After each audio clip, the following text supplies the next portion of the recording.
Good afternoon. আজকে করব একটা ইউনিক রেসিপি, স্টাফ পটেটো, কিন্তু স্টাফিংটা হবে একটু অন্য রকমের। এখানে পটেটো কয়েকটা নিয়ে নিয়েছি, মানে আলু, পাতি বাংলায় আমরা যেটা বলি আলু, একটু গর্ত খুঁড়ে নিয়েছি। এর মধ্যে সিমেন্ট ভরবো। সিমেন্ট কি ভরবো? এই যে মুসুর ডাল ভিজিয়ে দিয়েছিলাম বড়া করবার জন্য, সেটা আর করে ওঠা হয়নি, তাই ভাবলাম এইরকম ইউনিক রেসিপি একটা করে নিই মুসুর ডালের বড়া দিয়ে, মানে মুসুর ডাল বেটে যেটা হয় আর কি। এখানে নিয়ে নিয়েছি কিছু চিংড়ি মাছ, আর রসুন, আদা, পেঁয়াজ কুচি, আর স্টাফিং যেটা করেছিলাম ওই মালপত্রগুলো, সিমেন্টের বালি হ্যান ত্যান, সেগুলো একটুখানি আলাদা করে রেখে দিয়েছি, বুঝেছো? এইবারে কড়াইতে তেল বসিয়ে দিয়েছি। আমি কয়েকটা শুকনো লঙ্কা ভেজে নেবো, আর এই তরকারিতে একটু ঝাল না হলে ভালো লাগে না। তো চলো করতে শুরু করি। এই পাশে শুকনো লঙ্কাগুলো টুকটুক টুকটুক করে ভাজতে থাকুক, আর এই পাশে আমি একটুখানি বাটা পাটনির কাজ করে নিই। মিক্সিতে দিয়ে দেবো মুসুর ডাল আর এই আলু যে বেরিয়েছে মালপত্রগুলো সেইগুলো, আর কিছু দেবো না, চিংড়ি টিংড়ি পরে দেওয়া হবে। একটু পেস্ট করে নিই। শুকনো লঙ্কা আমার ভাজা হয়ে গেছে, তুলে রেখে দিয়েছি। যারা যারা শুকনো লঙ্কা খাও না তারা কাঁচা লঙ্কা ব্যবহার করতেই পারো, কিন্তু এখানে শুকনো লঙ্কাটা দিলে টেস্ট হয় বেশি। এইবারে এই আলুগুলো যেগুলো খোকলা করে নিয়ে নিয়েছিলাম সেগুলোকে হালকা করে সুন্দর করে ভেজে দেবো। আমি অলরেডি 15 মিনিট আগে এগুলোকে নুন হলুদ মাখিয়ে রেস্টিংয়ে রেখে দিয়েছিলাম। এখানে আলুটা ভাজা হচ্ছে, আর এই পাশে আর একটা ছোট কড়াই বসিয়ে দিয়েছি। কড়াই যতই নোংরা হোক না কেন, ওই তাড়াতাড়ি করার জন্য দুটো কড়াই ব্যবহার করতেই হয়। এখানে তেলের মধ্যে আমি একটু জিরে ফোড়ন দিয়ে দিয়েছি অল্প করে। এইবার এই যে পেঁয়াজ, রসুন, আদা আর চিংড়ি মাছ সব একসঙ্গে দিয়ে দেবো।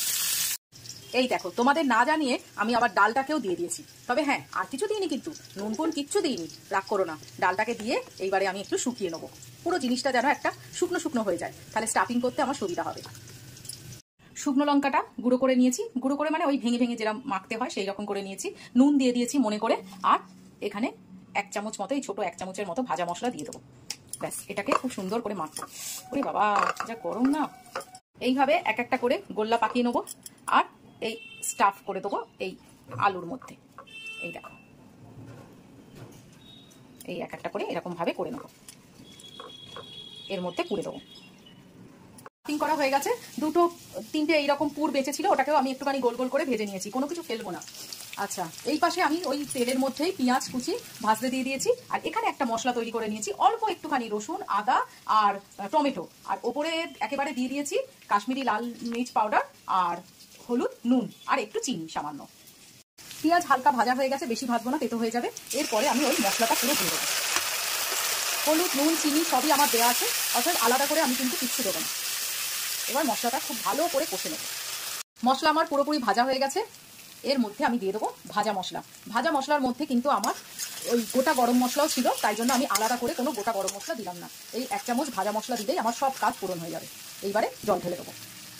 বেশি ঝোলঝোল করবো না, কারণ আমার 90 থেকে 95% ভাজা ছিল আলুটা, তাই জন্য অত সেদ্ধ হওয়ার কোনো মানেই হয় না। গ্রেভিটা একটু থিকনেস হয়ে গেলেই আমি ওই আলু জিনিসটাকে, ব্যাপারটাকে দিয়ে দেবো, এবং তরকারিটা হয়ে যাবে আমার। আর আমি সব আলুগুলোকে দিয়ে দেবো।